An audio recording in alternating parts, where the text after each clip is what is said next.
அதாவதுங்க, விஜய் பொறுத்தவரையில நான் நினைக்கிற வேகத்துல அவர் செயல்படல அப்படின்றது எனக்கு ஒரு அபிப்பிராயம் இருக்கு. ஆனா அவருக்குன்னு ஒரு பாணி இருக்குதுன்னு தான் நான் நினைக்கிறேன். அவர் வந்து டீசன்ட் அட்டாக், டைரக்ட் அட்டாக், அதாவது மாங்காய் புளிச்சதோ வாய் புளிச்சதோன்னு எடுத்தேன் கவுத்தேன்னு பொதுவெளியில யாரையுமே பேசுறது இல்ல. அவரை வந்து தனிப்பட்ட வாழ்க்கை விமர்சனம் செய்யறவங்களை பத்தி கூட அவர் வந்து தப்பா பேசுறது இல்ல. உங்களுக்கு நான் நினைவுபடுத்த விரும்புறேன்.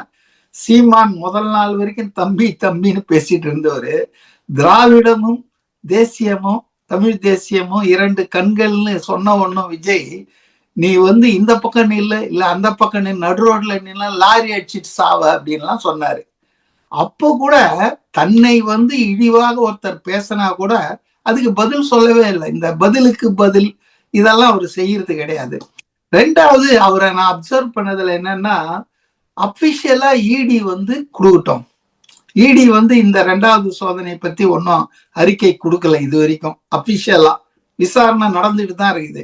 அப்போ அதுக்காக அவர் வெயிட் பண்றாரோ என்னவோ தெரியல.